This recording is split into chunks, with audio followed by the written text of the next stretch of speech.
Graça e paz da parte de Deus, de nosso Senhor Jesus Cristo, aquele que era, que há e que há de vir, sejam conosco quando agora Ele nos fala por Sua palavra. Mais uma vez, irmãos, vamos orar. Senhor, Tu és exaltado na terra, no céu. Tu és exaltado porque Tu és grandioso, porque muito tens feito por nós. Tu és exaltado de maneira especial porque nos salvaste através de Teu Filho Jesus Cristo, Sua morte e ressurreição. Tu, ó Deus exaltado por nós, fala conosco agora. Fala aos nossos corações. Derrama sobre nós o Teu Espírito, e com o Teu Espírito conduze tanto o ouvir quanto o proclamar da Tua Santa Palavra. Nós oramos em nome de Jesus. Amém. Amados irmãos, eu convido quem quiser para acompanhar a leitura de Gálatas, o capítulo 5, os versículos 1 a 6, texto previsto pela Igreja para reflexão neste dia da Reforma. Gálatas, o capítulo 5, os versos 1 a 6.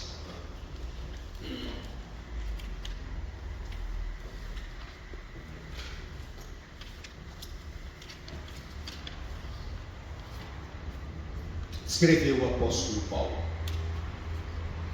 para a liberdade foi que Cristo nos libertou. Permanecei, pois, firmes, e não vos submetais de novo a jugo de escravidão. Eu, Paulo, vos digo que se vos deixardes circuncidar, Cristo de nada vos aproveitará. De novo, testifico a todo homem que se deixa circuncidar, que está obrigado a guardar toda a lei. De Cristo vos desligastes, vós que procurais justificar-vos na lei, da graça decaístes. Porque nós, pelo Espírito, aguardamos a esperança da justiça que provém da fé.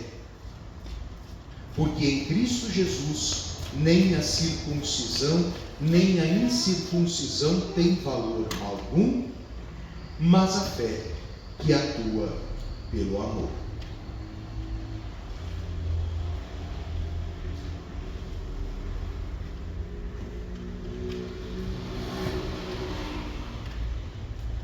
Estimado irmão, estimada irmã em Cristo, louvo a Deus que você aceitou o convite dele para estar nessa noite aqui, nesta casa, celebrando a Ele, em louvor a Ele, e lembrando de um dos episódios mais marcantes e profundos da história da humanidade, a Reforma, da qual nós somos herdeiros, uma história da qual nós fazemos parte.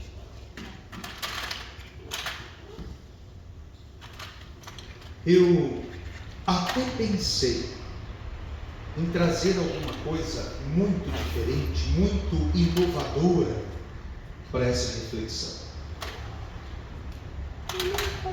Mas pensei, que esse é um dia de a gente reafirmar certas coisas, relembrar certas coisas. Nossa doutrina, o Evangelho de Jesus Cristo, essa mensagem profunda que tantas vezes tem sido esquecida e deturpada no dia de hoje. Muitas pessoas desavisadas, e a maioria delas sem nenhuma maldade, não pode estar no culto, está festejando o Halloween.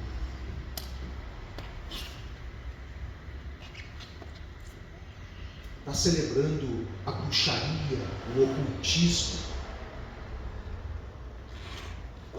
Talvez está dizendo que isso é só uma brincadeira, um folclore, não para quem sabe da origem dessa festa.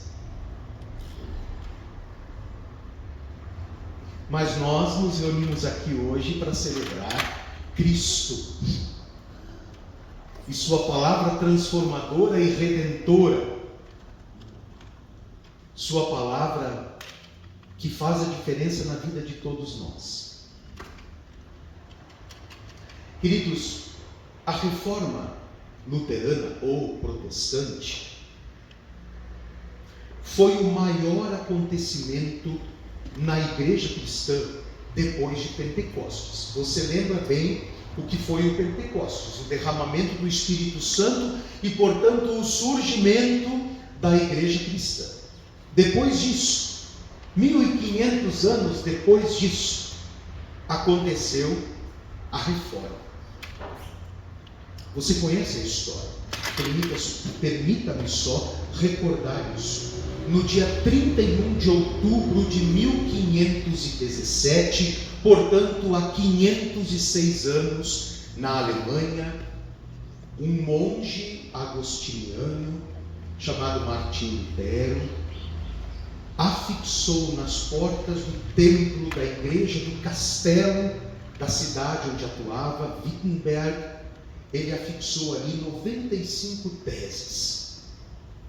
Com essas teses, ele questionava algumas coisas da igreja do seu tempo. Entre elas, a mais importante, a venda do perdão, a venda das indulgências. Estava deflagrado naquele momento um poderoso movimento, um movimento de retorno da igreja ao cristianismo primitivo. A reforma não foi uma inovação. Lutero e os demais reformadores não inventaram nada. A reforma foi uma volta à doutrina dos apóstolos. Aquilo que consta na Escritura, aquilo que está na Bíblia. E a reforma, ela foi erigida sobre alguns pilares. Nosso altar hoje está ornamentado com 4 pilares. Esses pilares falam sobre a nossa fé. E eu creio ser fundamental que você, nesse momento, preste bastante atenção sobre isso, porque aqui está o resumo da nossa fé. Não se trata de um resumo da fé luterana. Não existe uma fé luterana. Existe uma fé cristã. Aqui está o resumo da nossa fé. Essa é a verdade que você não pode permitir que apaguem da sua mente e do seu coração. Isso que nós vamos ouvir agora é a verdade que você deve usar como critério para julgar tudo aquilo que chegar para você, em termos de mensagem, de doutrina, de ensinamento. E nós sabemos, muita coisa que chega para nós não está de acordo com a palavra de Deus. Convido você a mais uma vez fazer um passeio por esses 4 pilares. Base máxima da nossa fé. Em primeiro lugar, sola Escritura, do latim somente a Escritura, Bíblia, está lá, naquela ponta. A Bíblia, meus irmãos, embora muita gente nos dias de hoje está dizendo o contrário, não se engane. A Bíblia é palavra de Deus, voz de Deus gravada no papel, inspirada, inerrante. Não existe nenhum erro na Escritura. palavra infalível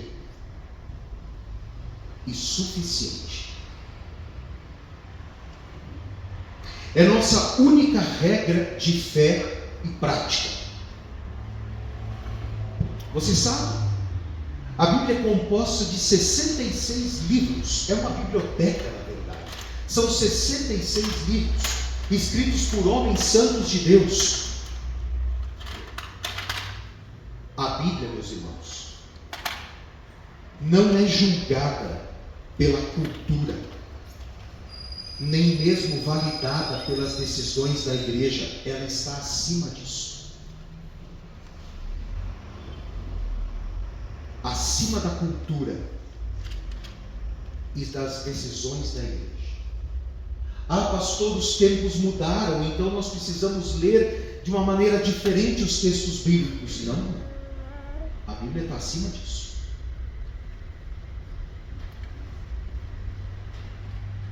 A palavra de Deus está acima das tradições, por mais bonitas que elas possam ser, está acima das confissões, dos catecismos, das decisões conciliares, os concílios da igreja ao longo dos anos.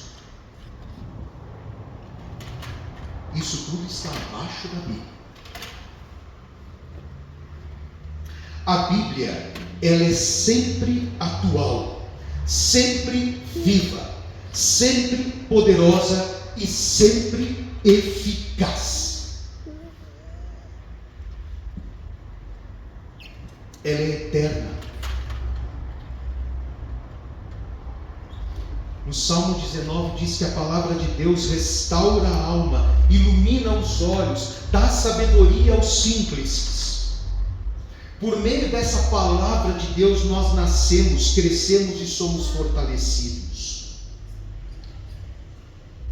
Por ela somos santificados, exortados e consolados. Ela é leite para os infantes, os que estão começando na caminhada da fé, mas ela é carne, comida robusta para os já mais experientes. A palavra de Deus é mais preciosa do que o ouro e mais doce do que o mel. Ela é pão que alimenta, água que mata a sede, martelo que debulha, fogo que aquece e espada que defende.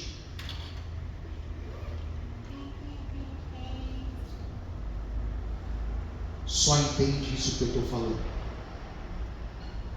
quem se curvou diante dessa palavra e experimentou o poder consolador e transformador.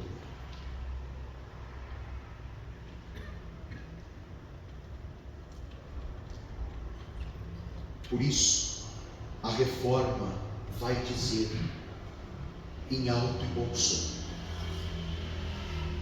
somente a Escritura, nada mais.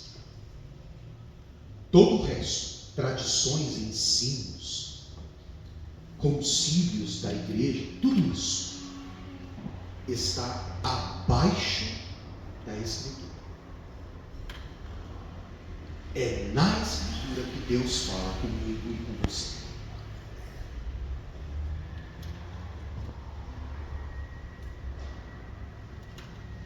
Em segundo lugar, o segundo pilar erguido na reforma, há 506 anos atrás, foi o sola gratia, ou o somente a graça.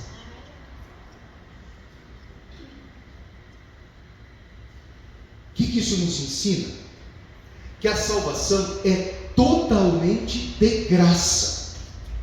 De graça quer dizer, nós não precisamos pagar por ela. Literalmente isso. De graça, gratuito. A salvação, um dia podermos estar no céu, não precisa ser pago por nós. Nós não somos salvos, preste atenção nisso, irmãos. Isso que para muitos é apenas uma recordação e uma reafirmação, para outros talvez uma novidade. Nós não somos salvos por aquilo que fazemos para Deus, mas somos salvos por aquilo que Deus fez por nós através de Jesus.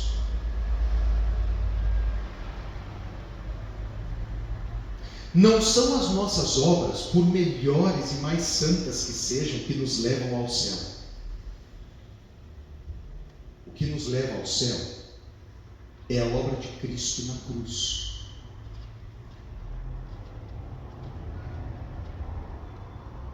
Ele morreu pelos nossos pecados e pagou o preço da nossa redenção.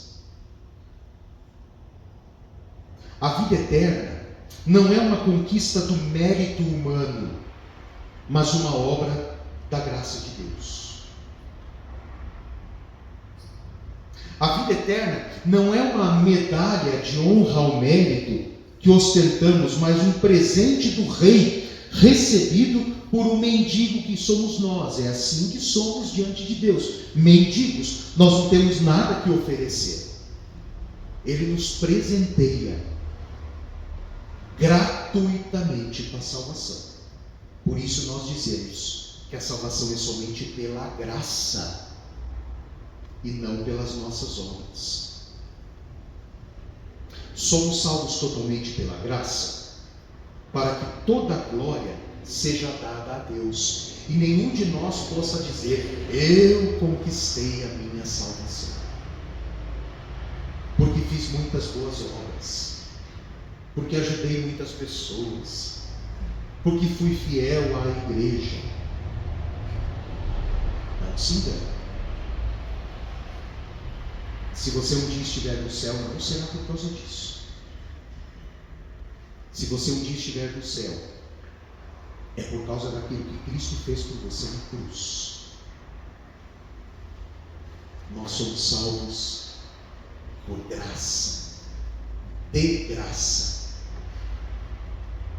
Não se espera que tenhamos que pagar, seja com dinheiro ou com ações, por essa salvação. Aliás, esse foi o grande tema das 95 teses, né? Onde o perdão era vendido por dinheiro.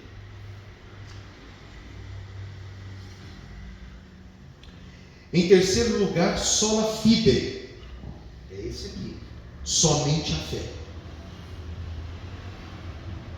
Esse é mais um dos pilares da doutrina cristã redescoberta na reforma que hoje celebramos. A salvação não é pelas obras. Preste atenção. A salvação não é pelas obras, nem pela fé, mas as obras, como muitos entendem. Mas é pela graça, mediante a fé que temos nessa graça. Qual é a graça? Eu acabei de falar. Cristo na cruz por nós. A salvação se dá pela fé neste Cristo crucificado por nós.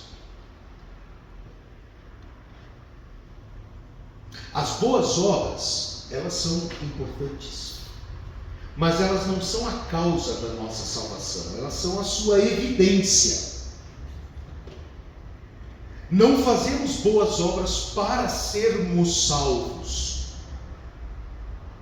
mas fazemos boas obras porque fomos já salvos através de Jesus.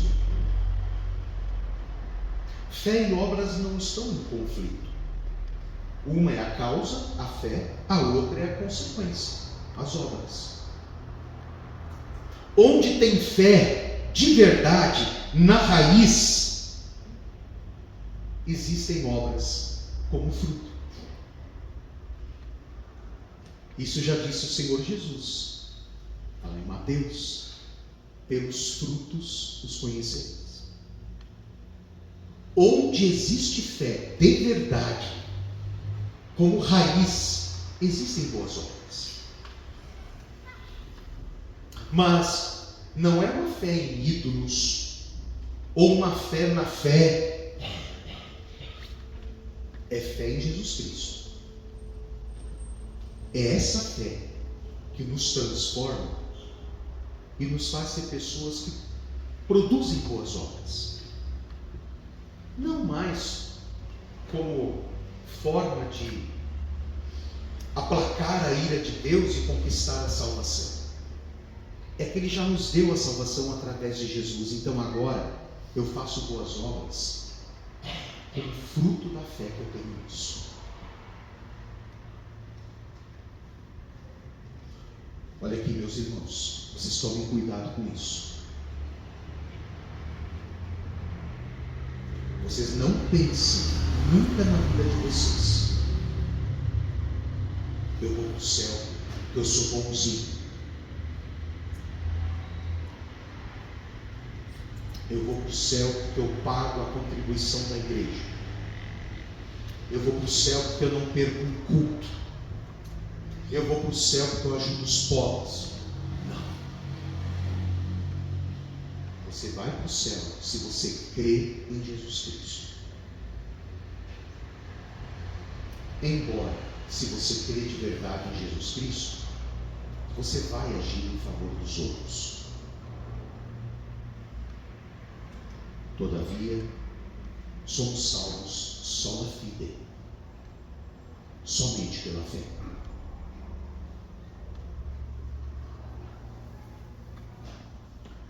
O quarto pilar, estabelecido na Reforma há 506 anos atrás, diz: solos Christus, somente Cristo. Somos salvos por Jesus Cristo e apenas por Ele. Não é Cristo mais Maria. Perdoe, isso tem sentido. Não é Cristo mais Maria. Não é Cristo mais algum santo. Não é Cristo mais o nosso esforço. Não é Cristo mais a igreja. É só Cristo. A palavra bíblica diz que não há nenhum outro nome dado entre os homens pelo qual importa que sejamos salvos. Jesus é o único mediador. Mediador é o que faz a ponte entre nós e Deus. Não existe outro. Isso está na Bíblia. O único mediador. Não adianta orar para algum outro nome, alguma outra força, por mais importante que tenha sido na história. Sua oração só é ouvida mediante Jesus Cristo.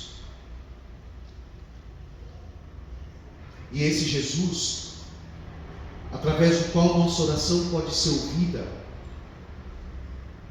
é a porta do céu, o caminho para Deus. Ele morreu pelos nossos pecados e ressuscitou para nós. Só Ele tem as palavras da vida eterna. Só nele temos redenção. É o que está nas Escrituras. Todo o resto foi inventado pela imaginação humana. Embora nós devemos respeitar quem pensa diferente, essa é a verdade, que não foi dita por Lutero, nem por mim. Foi dada pelo próprio Deus e está na Escritura.